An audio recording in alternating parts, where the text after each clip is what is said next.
दिल्ली के एक 7 star hotel में आज पूरा महेश्वरी खानदान इकट्ठा हुआ था, क्योंकि 2 दिन बाद महेश्वरी खानदान के 2 पोतों की शादी है।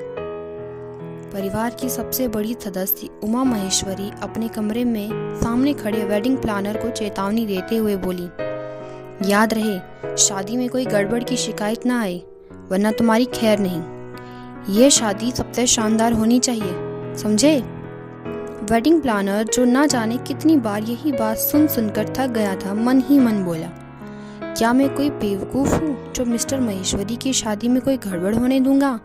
और अगर ऐसा हुआ तो सर मेरी गर्दन उड़ा दे। उमा जी उसे खामोश खड़ा देख बोली, क्या हुआ? बुद्ध क्यों बन गए? काम नहीं करना है क्या कोई? उनकी आवाज़ सुनकर वे होश में आता है और फुर्ती से वहाँ से चला जाता है। उमा जी जैसे ही पीछे मुड़ी तो एक प्यारी सी आवाज़ आई, अरे दादी, आप क्यों बेचारे को परेशान कर रहे हो? उमा जी सोफे पर बैठते हुए बोली, मेरे पोते की शादी है, मैं कोई भी भूल बर्दाश्त नहीं करूंगी। रिद्धि अपनी दादी को गले लगाते हुए बोली, आप चिंता मत करो दादी, वैसे भी मेरे भाई की शादी है और भाई के किसी भी काम में गलती की कोई गुंजाइश नहीं होती, और अगर हुई भी तो वो सब संभाल लेंगे। वहीं दूसरी ओर एक बहुत बड़े हॉल में शाम को होने वाली सगाई की तैयारियां चल रही थी। एक औरत जिसने बहुत ही महंगी साड़ी पहनी हुई थी सामने खड़े आदमी को देखते हुए बोली, क्या जरूरत थी तुम्हें मेरे बेटे की शादी और उस उर्वशी के बेटे की शादी एक साथ करवाने की? सामने खड़ा आदमी, जो कोई और नहीं बल्कि उसका पति निशांत महेश्वरी था, बोला, तुम बहुत अच्छे से जानती हो वामिका कि अभी हमारी ये कंडीशन नहीं है कि हम हमारे बेटे मानव की शादी इतने शानदार तरीके से कर सके, और ये सब ज़रूरी है ताकि इन्वेस्टर्स हमारी कंपनी में आंखें बंद करके पैसा लगा सकें। इतना सुन वामिका कुछ बोल नहीं पाती और अपना मुंह बना लेती है। वहीं होटल के एक हिस्से में जहां लड़की वाले ठहरे थे, 2 लड़कियां एक दूसरे को पिल्लों से मार रही थी। एक लड़की बोली, तुम्हारी वजह से मैं अपना लहंगा भूल गई और अब तुम मुझ पर ही बरस रही हो। सौम्या बोली, काव्या, आज मेरी सगाई है और तुझे अपने लहंगे की पड़ी है। यहाँ मेरा बचपन का सपना टूट रहा है, उसकी तुझे कोई परवाह नहीं।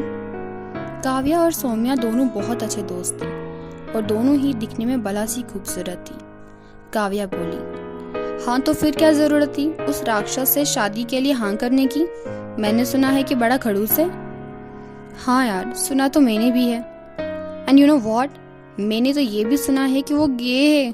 उफ हो काव्या, मेरा क्या होगा? सौम्या, पता नहीं तुम्हारे पापा कैसे मान गए, और वैसे भी तू कौन सी बूढ़ी हो रही थी, सिर्फ 23 की तो हुई है। अरे यार, कौन नहीं चाहेगा महेश्वरी खानदान से रिश्ता बनाना, पर उस चक्कर में मेरा लव मैरिज करने का सपना टूट रहा है। और रोमांस तो छोड़ ही दो, मेरे होने वाले हस्बैंड ने मुझे देखना तो छोड़ो, एक कॉल करना भी जरूरी नहीं समझा। यहाँ तुम कॉल के लिए मर रही हो और वहाँ याशी दी जीजू के इतनी बार बुलाने पर भी उनके साथ डेट पर नहीं गई। याशी का नाम सुनते ही सौम्या का चेहरा उतर गया। वह बोली, हाँ यार, मुझे तो अपनी ही पड़ी है, पर याशी दी ने तो 3 महीने पहले ही अपने पेरेंट्स को खोया है, और ऐसे में शादी करना उसके लिए बहुत मुश्किल होगा। याशी के बारे में सोचते हुए वो दोनों ही परेशान हो जाती हैं। याशी यानी यशस्वी राठौर अपने पेरेंट्स की डेथ के बाद अपने मामा दीपक रावत और मामी सरोजा के साथ रहने आई थी, लेकिन उन्होंने उसका रिश्ता महेश्वरी खानदान में करा दिया और आज उसकी सगाई है। सौम्या और काव्या दोनों याशी के कमरे में आते हैं, पर उन्हें याशी कहीं नहीं दिखती। वे वापस जा ही रहे थे कि कमरे से आती आवाज़ को सुनकर याशी, जो बालकनी में खड़ी थी, कमरे में आती है। याशी बहुत सुंदर थी। उसके काले घने लंबे बाल, बड़ी बड़ी आंखें, गुलाबी होंठ, गोरा रंग और ऊपर से उसका वाइट चूड़ीदार उसे बहुत ही अट्रैक्टिव लुक दे रहा था। बस कमी थी तो एक मुस्कान की। काव्या याशु के मामू की बेटी थी और उससे 1 साल छोटी थी। वे उसके पास जाते हुए बोली, याशी दी, ये क्या, शाम को आपकी सगाई है और आप अभी तक तैयार भी नहीं हुई? याशी बोली, अभी तो काफी वक्त है कायू, मुझे तैयार होने में समय नहीं लगता। याशी की बात सुन सौम्या बोली, लेकिन मुझे तो काफी समय लगता है और आज तो मैं ऐसे तैयार होना चाहती हूँ कि मिस्टर माहेश्वरी मुझे देखते ही रह जाएं। काव्या उसका मजाक बनाते हुए बोली, पहले तो शुक्र करो कि कम से कम वो तुम्हें देखने तो वाले हैं, और अगर तुम ओवर मेकअप करके उनके पास चली गई तो बाद में वो तुम्हें पहचान भी ना पाए तो। उसकी बात सुन सौम्या उसे एक पिल्लो उठाकर मारने लगती है। उन दोनों की मस्ती देख याशी के चेहरे पर भी एक ना दिखने वाली मुस्कुराहट आ गई। उसी होटल के बार में एक लड़का वाइन का गिलास लिए डांस कर रहा था कि उसके दोस्त उससे पूछने लगे, अरे यार ये सब तो ठीक है, पर भाभी से कब मिलवा रहा है? हम भी तो देखें कि आखिर वो कौन सी हसीना है जो तेरी रात नहीं जिंदगी हसीन बनाने वाली है। सामने खड़ा लड़का जो काफी अट्रैक्टिव पर्सनालिटी वाला था, उसका लंबा कद, मस्कुलर बॉडी और ऊपर से उसके हाथ में वाइन का ग्लास उसे एक रिच लुक दे रहा था। वह आदमी जो कोई और नहीं मानव माहेश्वरी था बोला, मिल लेना, वैसे भी आज सगाई है तो तुम सब तो आ ही रहे हो। उसके दोस्तों में से एक बोला, हाँ बिल्कुल, वैसे भी कोई बेवकूफ़ ही होगा जो महेश्वरी खानदान के बेटों की शादी के इनविटेशन को इग्नोर करे। मानव बोला, हाँ तो फिर देख लेना, अभी पार्टी एंजॉय करो। होटल के अलग अलग हिस्सों में कुछ दिनों में होने वाली शादी को लेकर अलग अलग भावनाएं थीं।